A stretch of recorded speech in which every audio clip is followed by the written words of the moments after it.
So ನೀವ್ ಯಾರು miss ಮಾಡದೆ ನಾಳೆ ಪಾರ್ಟಿಗೆ ಬರ್ಬೇಕು. ನೀವು ಕೂತ್ಕೊಂಡೇ ಇದ್ರೆ ನಾನು ಕಾಫಿ ಮಾಡ್ಕೊಂಡು ಬಂದ್ಬಿಡ್ತೀನಿ. ಅಯ್ಯೋ ಬೇಡ, ಬರ್ಬೇಕಾದ್ರೆ ನಾವು ಕಾಫಿ ಕುಡ್ಕೊಂಡೇ ಬಂದಿದ್ದೀವಿ. ನಾವೇನ್ ಬರ್ತೀವಿ, ಆದ್ರೆ ನೀವ್ ಯಾರು ನಾಳೆ ಮಿಸ್ ಮಾಡಬಾರ್ದು. ನಾಳೆ ನೀವೆಲ್ಲ ಸ್ವಲ್ಪ ಮುಂಚೆನೆ ಬಂದ್ಬಿಡಿ, ಒಟ್ಟಿಗೆ ಮಾತಾಡ್ತಾ ಇರೋಣ. ಬರ್ತೀವಿ. ಒಂದು ನಿಮಿಷ, ಮುತ್ತೈದೆ ಮನೆಗೆ ಬಂದಿದ್ದೀರಾ, ಕುಂಕುಮ ಕೊಡ್ತೀನಿ ರೀ.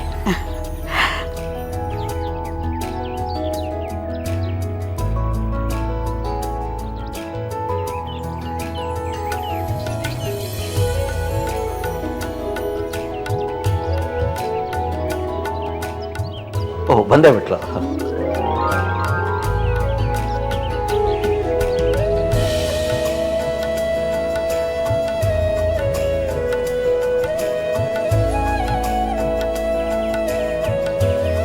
ತಗೊಳ್ಳಿ.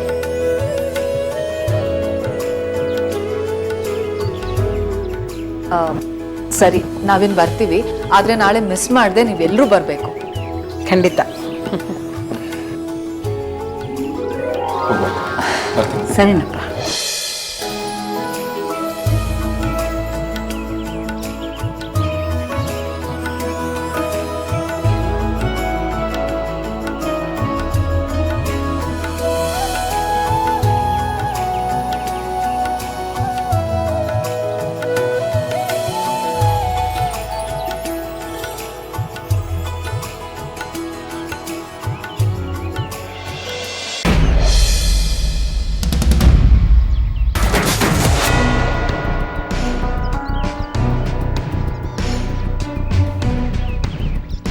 ವೇದಾಂತ್ ಅಮೂಲ್ಯನ್ ಮದ್ವೆಗೆ ಒಪ್ಕೊಂಡೆ ಅಂತ ತುಂಬಾ ಸಂಭ್ರಮ ಪಡ್ಬೇಡ ಪರಿಮಳ. ಮುಂದೆ ನಾನ್ ತೋಡೋ ಹಳ್ಳಕ್ಕೆ ಮುಗ್ಗರ್ಸ್ ಬೀಳ್ತೀಯ, ನೋಡ್ತಾ ಇರು.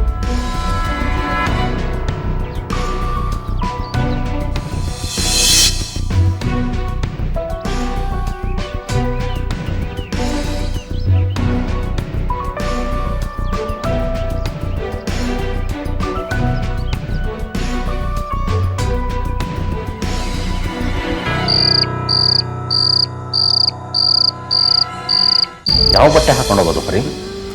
ಇರೋದ್ರಲ್ಲಿ ಚೆನ್ನಾಗಿರೋ ಬಟ್ಟೆನ ಹಾಕ್ಕೊಂಡು ಹೋದರೆ ಆಯಿತು ರೀ. ನಾವು ಚೆನ್ನಾಗಿ ಕಾಣಬೇಕು. ತೀರಾ ಕಣ್ಣಕ್ಕೆ ಕುಕ್ಕೋ ಥರ ಅಲ್ಲದೆ ಹೋದರೂ ಹೊಡೆಯೋ ಥರನಾದರೂ ಕಾಣಬೇಡ್ವಾ?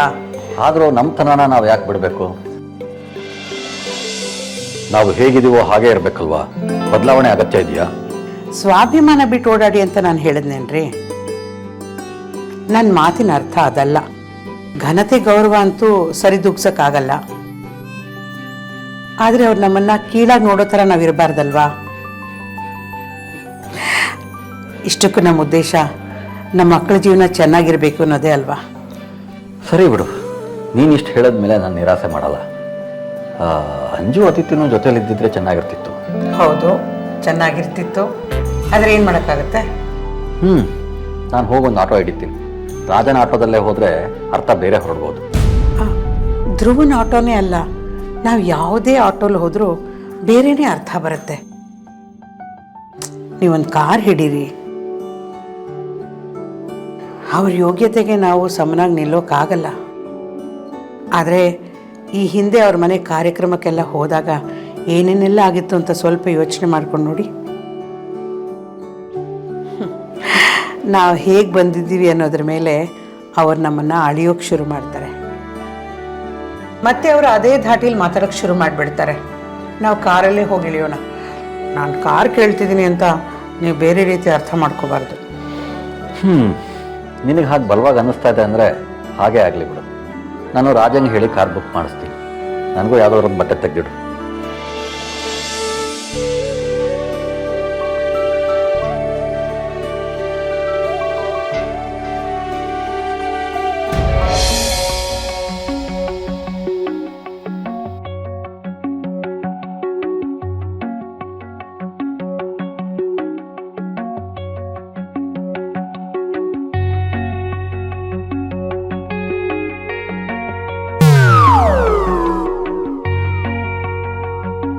ಕಾಂತ, ಕಾಂತ, ಬಾ, ಸೂಪರ್. ಎಲ್ಲರೂ ಬಂದಿದ್ದಾರನ್ರಿ?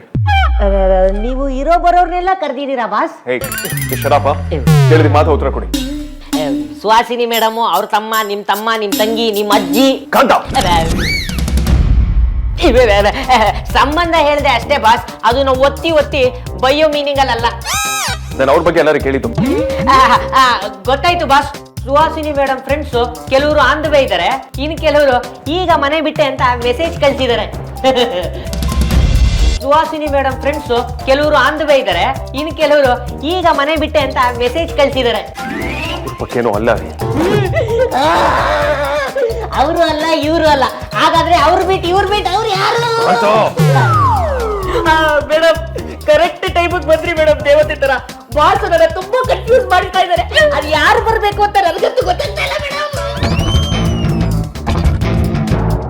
ರೀ ಕಾಂತ, ತುಂಬಾನೇ ಇಂಪಾರ್ಟೆಂಟ್ ಪರ್ಸನ್ ಇನ್ನೂ ಬಂದಿಲ್ಲ ರೀ. ಅಣ್ಣ ಅವ್ರ ಬಗ್ಗೆ ವಿಚಾರಿಸ್ತಾ ಇದ್ದಾನೆ ಅಲ್ವಾ ಅಣ್ಣ? ಇಲ್ಲ ಅದ್ಯಾ, ನಾನು ಅಮೂಲ್ಯ ಬಗ್ಗೆ ಏನು ಕೇಳ್ತಾನೆ ಇಲ್ಲ.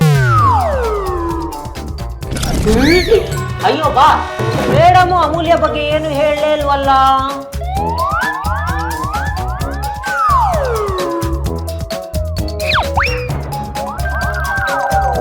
ಲವ್ ಆಯ್ತು, ಪ್ರಪೋಸ್ ಆಯ್ತು, ಅದಾದ್ಮೇಲೆ ಮದ್ವೆಗೂ ಪ್ರಪೋಸ್ ಮಾಡ್ದೆ. ಇನ್ನೇನ ಸಂಕೋಚ, ಅದನ್ನು ನನ್ನ ಹತ್ರ.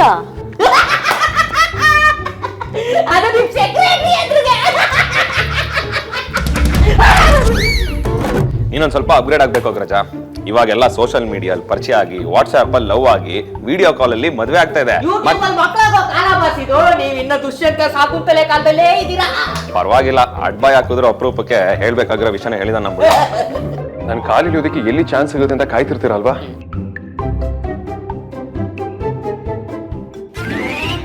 ಬಾಸ್, ನಮ್ಮ ಆಫೀಸಿನ ರೌಡಿ ಬೇಬಿ ನಿಮ್ಮ ಲೈಫ್ಗೆ ಬೀವಿನೇ ಆಗ್ತಾ ಇದ್ದಾರೆ. ಇದೇ ಖುಷಿಗೆ ಪಾರ್ಟಿ ಏನು ಇಲ್ವಾ ಬಾಸ್? 1 ವರ್ಷದ ಸ್ಯಾಲರಿನ ಒಟ್ಟಿಗೆ ಕೊಟ್ಬಿಡ್ತೀನಿ, ಏನ್ ಪಾರ್ಟಿ ಬೇಕಾದ್ರೂ ಮಾಡ್ಕೊಳ್ಳಿ.